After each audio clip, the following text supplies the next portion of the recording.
If you've ever felt not good enough or worthy enough around your family or your peers, and if you've struggled with self-doubt, this might be the right thing to tune into right now. Welcome back to another episode of the Unfiltered podcast, where we take the I out of unfiltered and put the emphasis directly on you. This week, I'm going to be talking about your lack of self-worth and how it's probably affecting you right now in a number of different areas of life, and hopefully be able to provide you a couple of practical steps you can apply right now to start taking action around those subconscious beliefs. But again, before I go any further, if I haven't asked you already, and if you're a fan of the podcast and my unfiltered nature, could you please hit that subscribe button right now? Tracking the numbers and understanding what topics relate with you helps me find the right guests and points me in the right direction in regards to what conversations I need to have when I'm in the studio. And if it goes without saying, it does mean a lot. So whether you're watching this on YouTube right now or listening to this on one of the audio platforms, if you're a fan, why don't you just give that notification bell a ring right now? Thank you very much. And let's just jump straight back into the episode. So self-worth, the topic we all know about. Some of you think it's something you're very much in control of, and something you feel that's not lacking as such. While the rest of you loathe in frustration due to the fact that you can't not put everyone else first.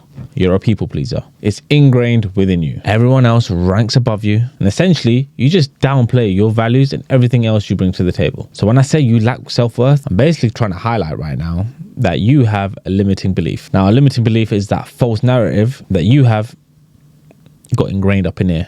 Some people define it as negative thoughts and opinions we hold about ourselves that restrict our potential. So when it comes to you lacking self-worth, you believe that you generally aren't worthy enough. Let me give you an example. At school, someone said it loud that you weren't smart enough. This stuck with your subconscious, and it began to form this limiting belief. Whether it was the test results or whether it was the class you were put in, you weren't at the top set, maybe you were down below somewhere. You have now fed this belief system that you're not smart enough. Despite how hard you worked, despite the effort levels you put in, you have now made the decision to believe that you aren't smart. Now, later on in life, you don't feel worthy enough to sit at the table where all the clever people are sitting, or to go after the job of your dreams, because you generally feel you don't belong. Despite the fact that you've gone through your degree, you've gone through a graduate scheme, you've gone through years of experience, you still feel not smart enough and subsequently not worthy enough. Is this resonating with anyone? Let me give you another example. Let's get a bit deeper.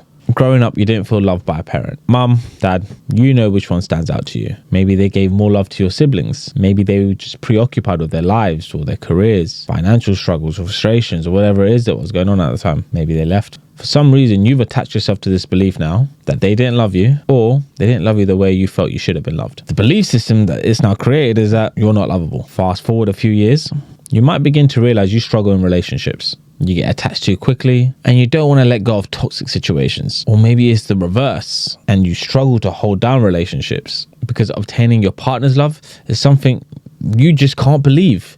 It's too good to be true. It just doesn't feel right. Bottom line is, there's some form of self-sabotage going on right now. You walk away because you can't commit, or maybe they walk away because you're too much. This is all because you've got it in your head that you're unlovable. And because you're unlovable, you're not worthy enough to hold a relationship down.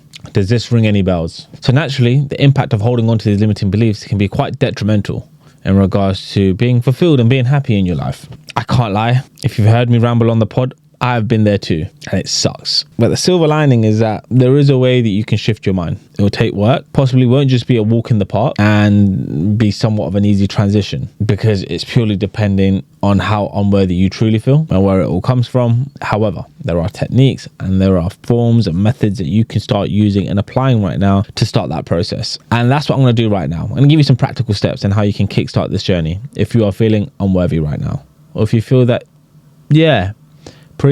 there is that bit of unworthiness in my mind right now. It definitely hits home slightly. So the 3 things I would suggest you start doing right now is getting yourself to embrace the self-care vibes, setting some healthy boundaries that serve you, and practicing gratitude and general appreciation. So let me expand. Self-care. This can be genuinely anything that serves you. Mine is golfing every weekend where I can, twice a week. Gymming, but on my terms. Going to the physio when I get injured. Reading, investing into my knowledge, taking time out to watch my team kick ball, meditating, genuinely finding any excuse to put me first. earlier this year, I went traveling for 3 months. Thailand, Philippines, Bali, Japan, finished off in Malaysia. I quit my job and created a rough idea of where I wanted to go and then just went on my terms. I booked my flights as I was hopping along. I booked my accommodation as I was hopping along. That was me putting me first. I decided when I wanted to stay somewhere nice and when I wanted to mix it up and be a bit more sociable and go to a hostel. Simply put, taking myself out of the equation where I generally just wasn't feeling as happy or as productive or being the best version of me. I decided to say to myself, I'm going to choose to be happy. I'm going to choose to just do what I feel is the right decision for me right now. And that's to go bask in the sun, go and explore, meet some new people, let my hair down, have a few drinks and just take it all in. So right now, what I want you to do is start thinking about some actionable steps that you can start taking right now in regards to self-care and putting yourself first. Is it booking that weekend away? Is it treating yourself to a spa day? Is it going to buy that jacket you've always wanted? Is it getting those right cosmetics in, that cream, that face mask, that shampoo,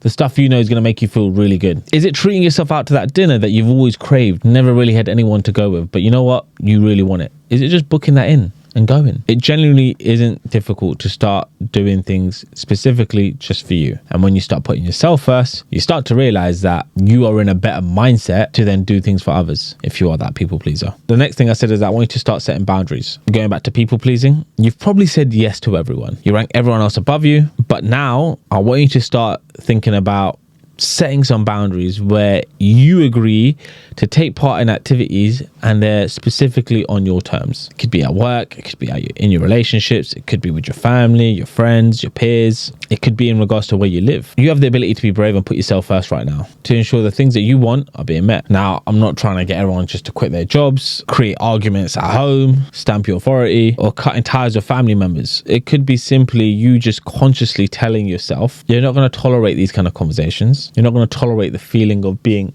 unworthy. You're not going to tolerate the feeling of being uncomfortable in these scenarios. You're putting yourself first. You're not going to undermine your self-worth. You're going to start doing things specifically just for you. So setting those boundaries mean you don't allow yourself to get caught up in the energy that's currently bringing you down right now. That energy that stimulates that limiting belief. So it might be coming home and telling mum, dad, listen, look, don't really want to talk about relationships at the moment. It just makes me feel uncomfortable. If that's something you want to talk about, if that's something you consistently want to just keep badgering on about, I'm just going to take myself into another room because I don't really want to feed that information.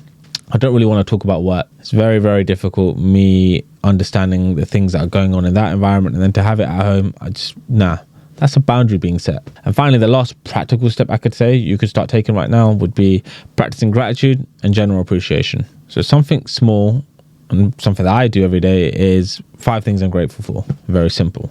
Whether it's in the morning or in the evening, it's just a gentle reminder that, okay, cool. These are the things I have in my life. And yeah, I'm able to learn and I'm able to power through. I'm able to be happy. I'm able to enjoy the moment. I'm able to sit with these feelings. That's where I get a little bit deeper. It can switch up the mood completely. And take you from a place from feeling very moody, very upset, to a place where things aren't working out the way I really want them to. But you know what? I've got a chance to turn up today. And that's the mindset I want to put through, because that's when you start elevating yourself and stop telling yourself, nope, not good enough. I'm always going to be stuck in this rut. You got a chance to power through. And that's just purely based on a conversation you've had with yourself in regards to how grateful you are around things. So I've gone from saying how grateful I am for my bed, to having hot water, to having sight, to be able to walk, to be able to pick up golf quite quickly, to having a family being supportive, to being able to have difficult conversations with them, and to have my friends and other peers make me think differently about life.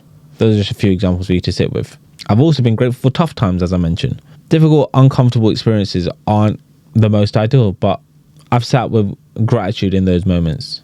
Personally, because it gives me some sort of peace of mind. It helps me reflect and it helps me be honoured to be a part of an experience if I'm going through grief, or if I've failed in an exam, or if I've fallen short in regards to someone I was dating or something. Like, it's an experience. What did I learn from it? Yeah, it's tough. The feeling is shit, but respectfully, like, we move forward. Life goes on. So how do you continue life going on? You respect the moment. You're appreciative. You're grateful for their time, and you keep the needle moving forward. There's also this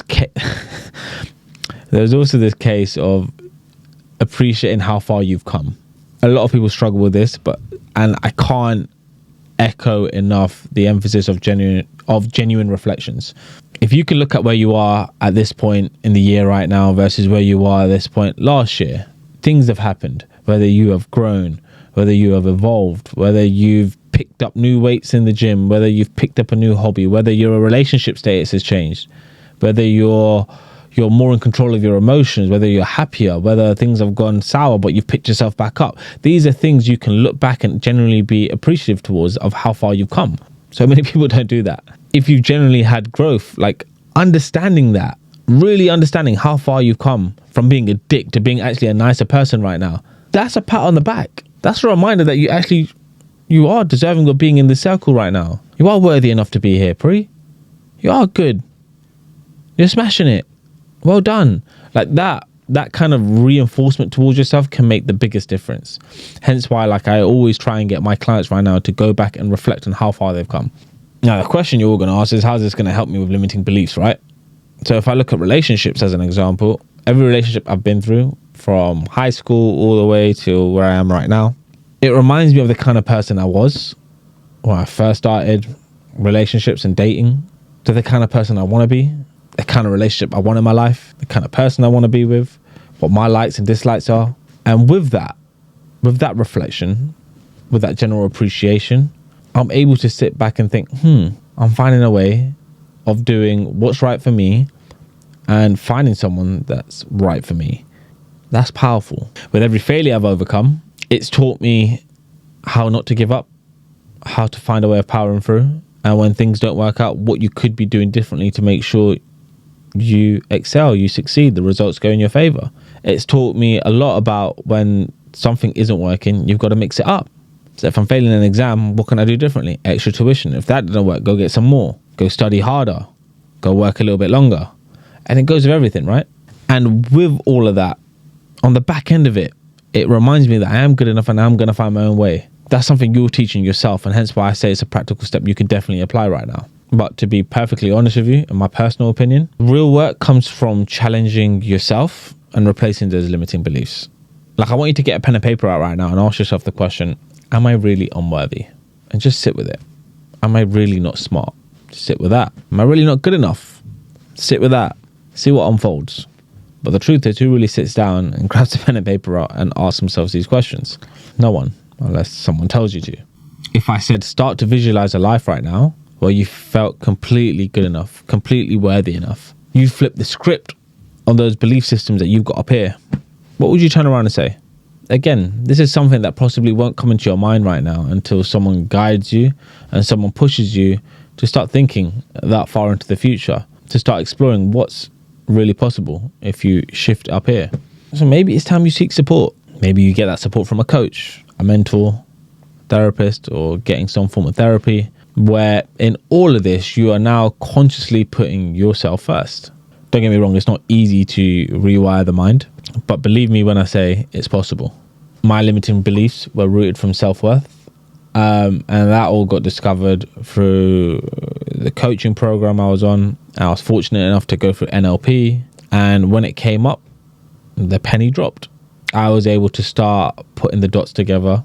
I was able to start reflecting on where it was rooted from, what really stood out to me, and what I could consciously start doing in regards to removing that belief system bit by bit, what I could start doing to start making peace with the situations that had arisen. Now, if you're feeling a certain kind of way, maybe you want to try something similar right now, or maybe you want us to seek your own kind of support. Like, there is no right or wrong answer. NLP might not be the answer for you. Coaching might not be the answer for you. Therapy might not be the answer for you. But something generally might be the answer for you right now to get those limiting beliefs out of here. And in regards to being worthy, shifting that mindset completely. Because on the back end of you working on yourself, you won't need people validating you. You won't need people giving you the thumbs up and telling you you are worthy, you're good, you smashed it. Like, it's nice having it, but you don't need it. It's not a requirement. And that's because you know deep down you are good enough. You back yourself. You are worthy enough. You know deep down that you might not be perfect, but you're working and you're striving. Like, that's a mentality shift. Like, imagine you know deep down how amazing you really are. Like, how powerful would that feel? How would you turn up in the world? So think about it as we close on this short episode right now. Self-worth. If you're lacking it, why not do something about it? While I leave that in your mind today, I want to say a big thank you for tuning into this episode right now. If you found this helpful, you know I'm going to ask, why don't you give it a cheeky comment, thumbs up, and share it share it with your friends, share it with your family, and share with me your thoughts in regards to what particularly resonates with you right now. The Unfiltered space is all about people taking down their filters, getting in touch with their authentic selves, and the podcast brings that to existence one episode at a time. So if you enjoy the episode, you know what to do. Anyway, big thank you again for listening. I'll catch up with you lot soon. It's been your boy Pri, and I'm signing out. Peace.